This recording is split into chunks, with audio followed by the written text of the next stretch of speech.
Hey, Chapter 9, All Quiet on the Western Front. Probably chapters 8, 9, and 10 will be read together as a unit, as a module. And we've just left chapter 8, where Paul has been at home and then at the camp at home, and he's seen the Russian soldiers, and his mother is dying of cancer. And so now, in his guilt, we move on to chapter 9. Again, we're looking for the large ideas, central ideas. So, we travel for several days. The first airplanes appear in the sky.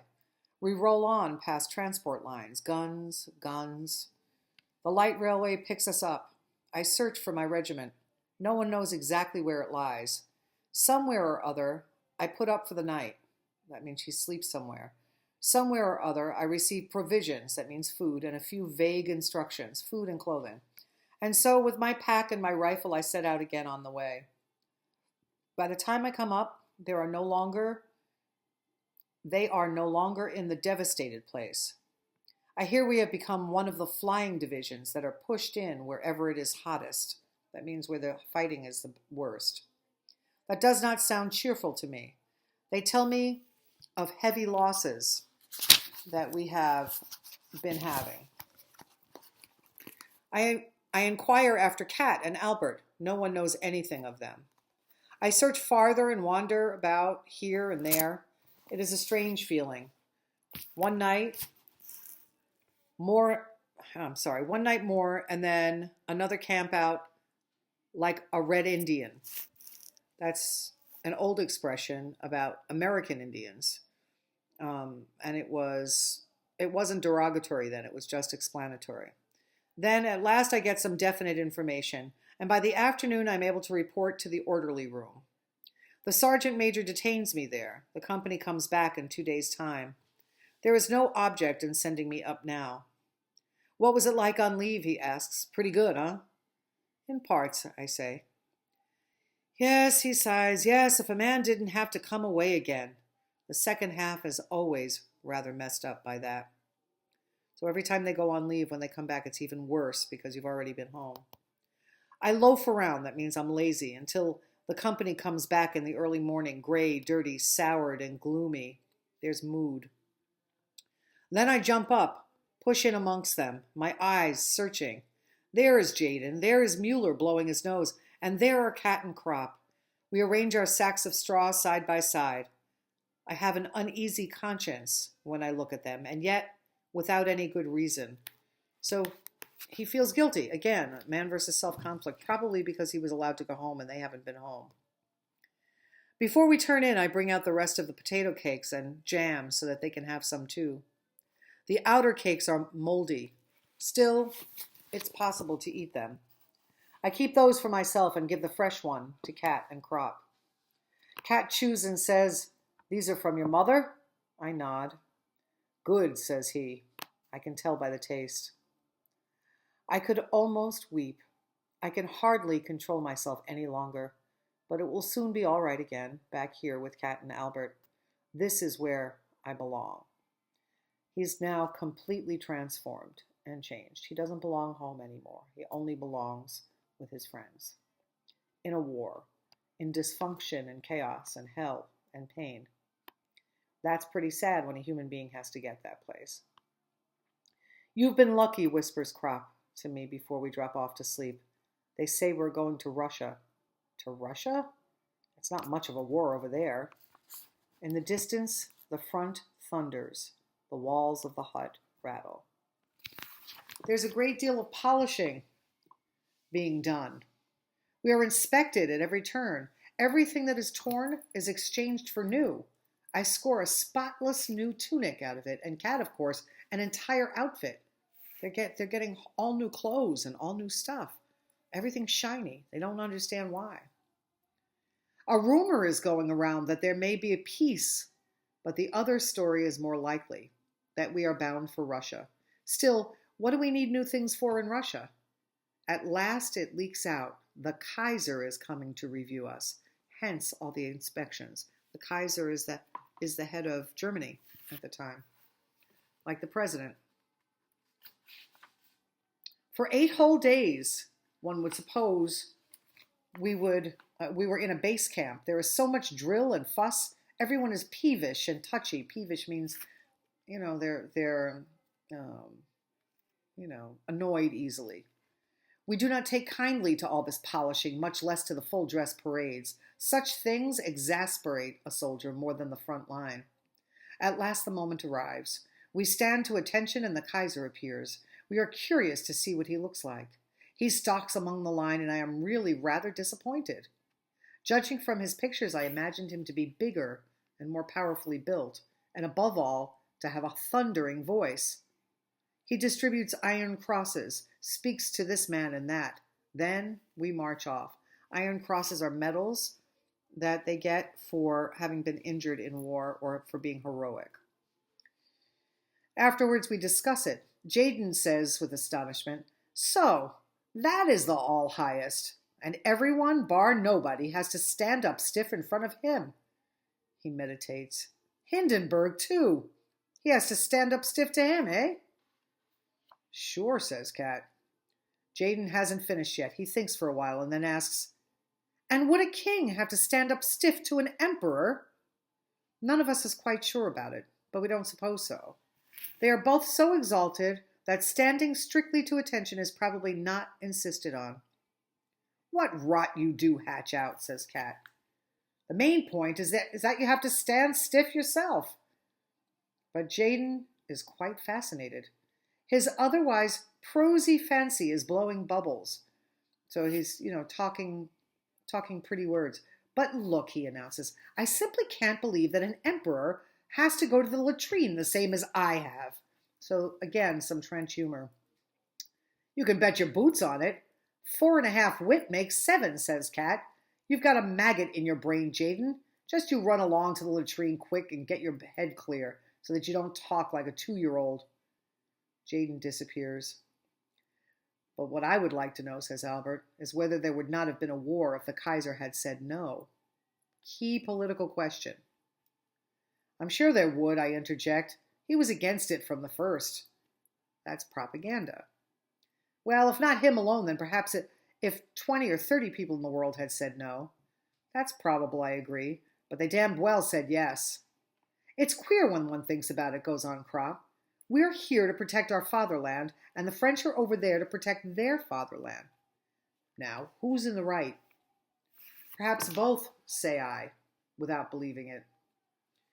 "Yes, well now," pursues Albert, "and I see that he means to drive me into a corner. But our professors and our parsons and newspapers say that we are the only ones that are right, and let's hope so. But the French professors and parsons and newspapers say that the right is on their side.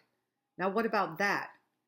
So this philosophy about politics and then human beings' actual lives, reality, is one of the most important questions about this. Why does war have to happen at all? People are making decisions for other people. So, and propaganda. Who's right? If we listen to American media every single day, every single time, we think that we're always right. And don't we? Don't we walk around thinking that America is the best place on the planet? Can you imagine, however, that people in other countries think that their place is the most important place on the planet? So everybody's got the same beliefs. That I don't know, I say, but whichever way is there's war all the same, and every month more countries coming in.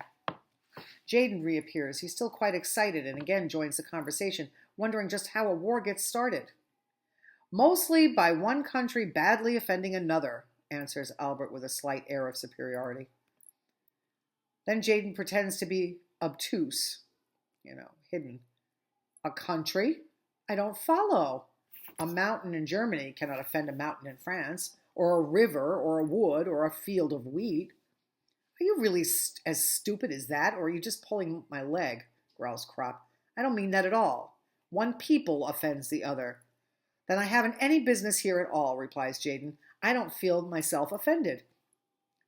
"Well, let me tell you," says Albert sourly, "it doesn't apply to tramps like you." "Then I can be going home right away," retorts Jaden, and we all laugh.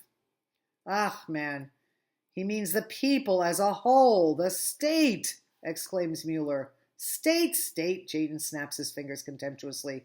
Gendarme, that means police officers. Police, taxes, that's your state, if that's what you're talking about. No, thank you. That's right, says Kat. You said something for once, Jaden. State and home country. There's a big difference. But they go together, insists Crop. Without the state, there wouldn't be any home country. True, but just you consider, almost all of us are simple folk. And in France, too. The majority of men are laborers, workmen, and poor clerks. Now, just why would a French blacksmith or a French shoemaker want to attack us? No, it's merely the rulers. I had never seen a Frenchman before I came here, and it'll be just the same with the majority of Frenchmen as regards us. They weren't asked about it any more than we were. Then what exactly is the war for? Asks Jaden. Or the author, for that matter, using the character. Kat shrugs his shoulders. There must be some people to whom the war is useful. And there you have it. What are the motives of the people at the top to have the war? Is it about ego? Is it about money? What's it about? And why make so many people die for it? Well, I'm not one of them, grins Jaden. Excuse me. Not you nor anybody else here. Who are they then, persists Jaden, and it isn't any use to the Kaiser either. He has everything he can want already. I'm not so sure about that, contradicts Kat. He has not had a war up until now. And every full-grown emperor requires at least one war, otherwise he would not become famous. You look in your school books. And generals too, adds Dettering. They become famous through war. Even more famous than emperors, adds Kat. There are other people back behind there who profit by the war. That's certain, growls Dettering. I think it is more of a kind of fever, says Albert. No one in particular wants it, and then all at once there it is. We didn't want the war. The others say the same thing, and yet half the world is in it all the same. But there are more lies told by the other side than by us, say I. Just think of those pamphlets the prisoners have on them, where it says that we eat Belgian children. The fellows who write those lies ought to go out and hang themselves. They are real culprits. So, in modern terms, all over the world, America drops pamphlets of propaganda still to this day in other people's countries, especially if there's a war, for democracy and all kinds of things. And they with us. There's propaganda everywhere. Nothing is to be believed in terms of people's motives. Always follow why somebody's doing something. Mueller gets up. Anyway, it's better than the war is here instead of in Germany. Just you look at the shell holes. True, assents Jaden, but no war at all would be better still. He is quite proud of himself because he has scored for once over us volunteers, and his opinion is quite typical. Here, one meets it time and again, and there is nothing with which one can properly counter it, because that is the limit of their comprehension of the factors involved. The national feeling of the Tommy resolves itself into this. Here he is. But that is the end of it. Everything else he criticizes from his own practical point of view. So again, right here, specifically, point of view. The point of view of the common man is such that we don't have enough information to know why a war is actually happening. We can talk about it, we can argue about it, and yet in the end, we still die for it because we're not part of the upper echelon of people who are making those decisions. And we don't know their motives. We can't ever know their motives because we don't walk in their circles. Albert lies down on the grass and growls angrily. The best thing is to not talk about the rotten business. It won't make any difference, that's for sure, agrees Kat. To make matters worse, we have to return almost all the new things and take back our old rags again. The good ones were merely for the inspection. And isn't that true about a lot of things? Everything is superficial. Everything's on the outside. We never really know what's going on underneath. So the soldiers and their old clothes and then their shiny clothes become a giant metaphor for the hypocrisy of what war is all about. It's only real for the people who are actually dying. Instead of going to Russia, we go up to the line again. On the way, we pass through a devastated wood with the tree trunks shattered and the ground plowed up. Okay, so here again, nature is all destroyed and shattered. It hasn't left to be by itself, and it's been destroyed and shattered by human beings. At several places, there are tremendous craters. Great guns, something hit that, I say to Cat. Trench mortars, he replies, and then points up at one of the trees. In the branches, dead men are hanging. A naked soldier is squatting in the fork of a tree. He still has his helmet on. Otherwise, he is entirely unclad. That means he has no clothes on. There is only half of him sitting up there, the top half. The legs are missing. What can that mean, I ask. He's been blown out of his clothes, mutters Jaden. It's funny, says Kat. We have seen that several times now. If a mortar gets you, it blows you clean out of your clothes. It's the concussion that does it. That means the blast of it, not the actual stuff that's inside of it. I search around, and so it is. Here hangs bits of uniform, and somewhere else is plastered a bloody mess that was once a human limb. Over there lies a body with nothing but a piece of underpants on one leg and the collar of the tunic around its neck. Otherwise, it is naked, and the clothes are hanging up in the tree. Both arms are missing, as though they had been pulled out. I discover one of them 20 yards off in a shrub.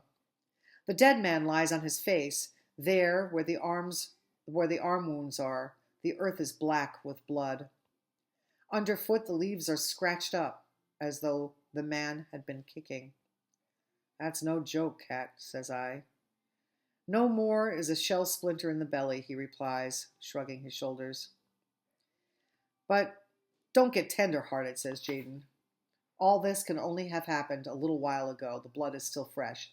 As everybody we see there is dead, we do not waste any more time, but report the affair at the next stretcher bearers post.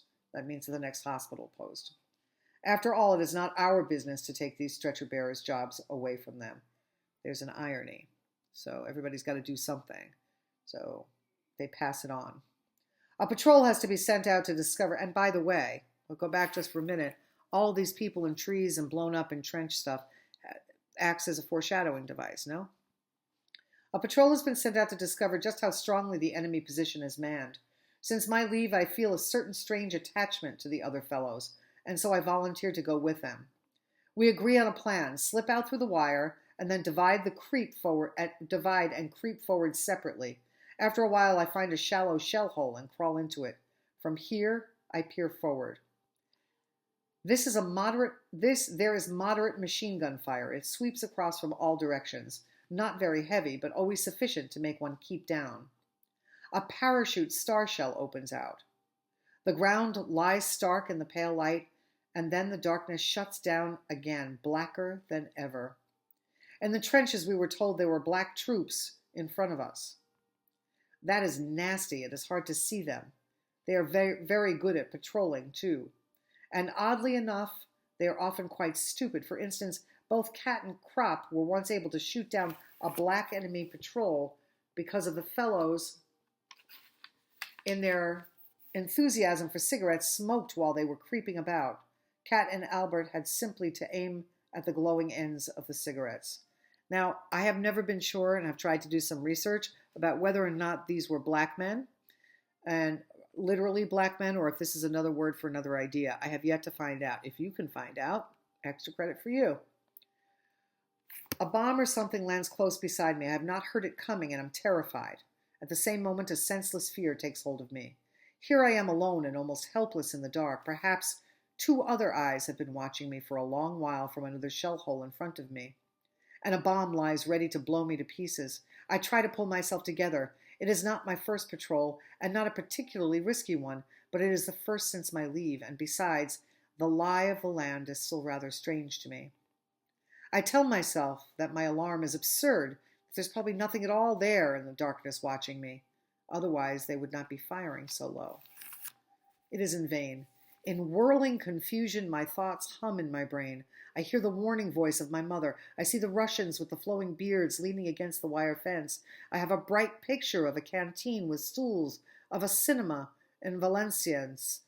Tormented, terrified in my imagination, I see the gray, implacable muzzle of a rifle which moves noiselessly before me, whichever way I turn my head.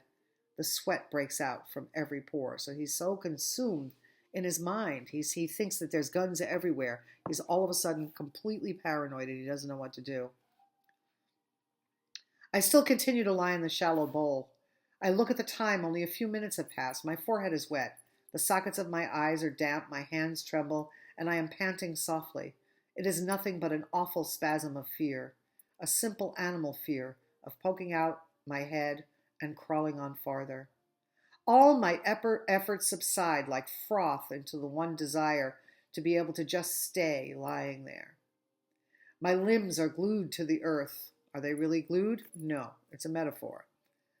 I make a vain attempt. They refuse to come away. I press myself down on the earth. I cannot go forward.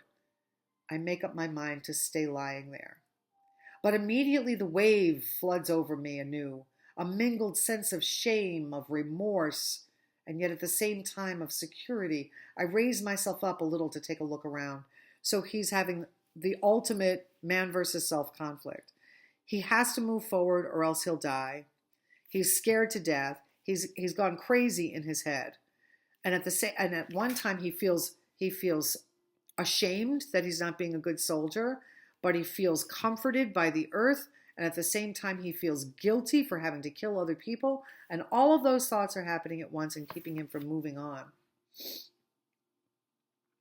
My eyes burn with staring into the dark. A star shell goes up. I duck down again. I wage a wild and senseless fight. I want to get out of the hollow and yet slide back into it again. I say, you must. It's your comrades. It is not an idiotic command. And again, what does it matter to me? I have only one life to lose. That is the result of all this leave. I plead in extenuation, but I cannot reassure myself. I become terribly faint. He's having a huge anxiety attack.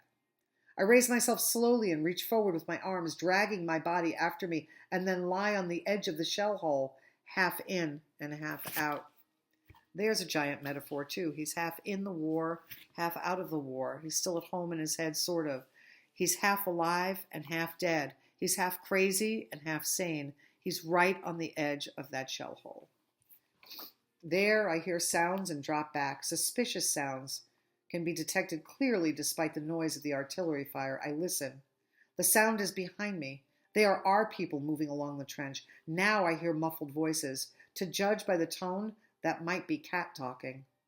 At once a new warmth flows through me. These voices, these quiet words, these footsteps in the trench behind me recall me at a bound from the terrible loneliness and fear of death by which I had been almost destroyed. They are more to me than life, these voices. They are more than motherliness and more than fear. They are the strongest, most comforting thing there is anywhere. They are the voices of my comrades. How important friends are. Friends who are loyal and stay by you in the worst of conditions. I am no longer a shuddering speck of existence, alone in the darkness. I belong to them and they to me. We all share the same fear and the same life. We are nearer than lovers in a simpler, a harder way. I could bury my face in them, in these voices, these words that have saved me and will stand by me. That's what good friends do. And so at the end of this little section, that's chapter 9, section 1. And we're moving on to chapter 9, section 2 in a second, as we continue to watch the devolution, the fall of a soldier in war, and to what extremes it takes him. Okay, so think about your central ideas, your big ideas. Think about the literary devices that got us to that point. And next will be chapter 9, part 2.